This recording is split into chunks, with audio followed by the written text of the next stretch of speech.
Hello everyone, I'm doctor Ashish Reddy, consultant microsurgical andrologist. ఈరోజు మనం discuss చేసే టాపిక్ శీఘ్రస్ఖలనం.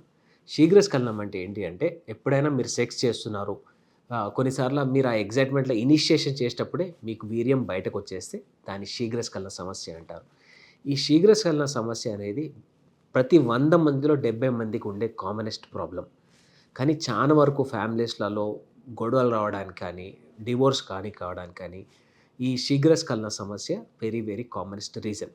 చాలా మందిలో ఒక అపోహ ఏంటంటే, స్ఖలనం జరిగిపోతే దాని అంగస్తంభన సమస్య అనుకొని రకరకాల అంగస్తంభన మందులు వాడడం వల్ల, అంటే చాలామంది నాకు వచ్చే పేషెంట్స్ చెప్పేది ఏంటి అంటే, సార్ ఇట్లా పెట్టడానికి పోయినా సార్ టక్మని నాకు స్పర్మ్ అవుట్ అయిపోయింది సార్, మెడికల్ షాప్కి పోతే వాళ్ళు వయాగ్రా ట్యాబ్లెట్ ఇచ్చారు సార్, అది వేసుకున్నా కానీ ఏమి ఇంప్రూవ్మెంట్ రాలేదు సార్, చాలా డిప్రెషన్లో ఉన్నా అని చాలామంది నా దగ్గరికి వస్తుంటారు.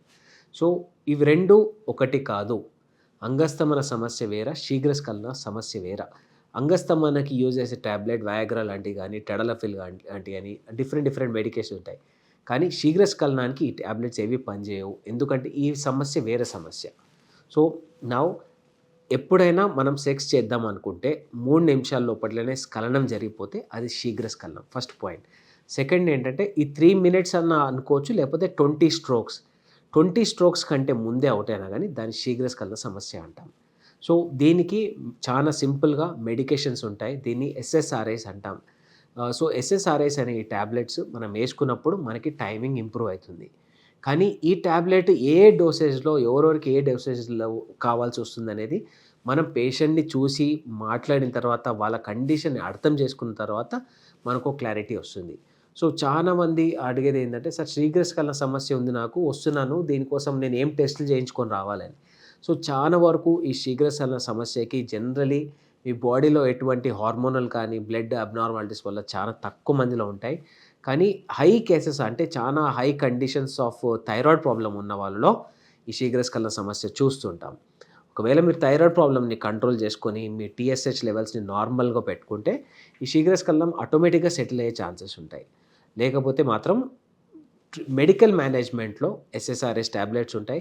కొందరిలో సెన్సిటివిటీ ఇష్యూ కూడా ఉంటుంది. అంటే అంగం పైన చర్మము చాలా సెన్సిటివ్ ఉండడం వల్ల ఇలా టచ్ చేయగానే అవుట్ అయిపోవడం వెరీ వెరీ కామన్. అయితే దానికి స్తుంతి ఆపరేషన్ చేసుకుంటే మనకి పర్మనెంట్గా ఇక్కడ సెన్సిటివిటీ తగ్గిపోయి మీ సెక్షువల్ లైఫ్ ఇంప్రూవ్ అవుతుంది. చాలామంది అడుగుతుంటారు, సార్ స్తుంతి ఆపరేషన్ కంపల్సరీయా అని.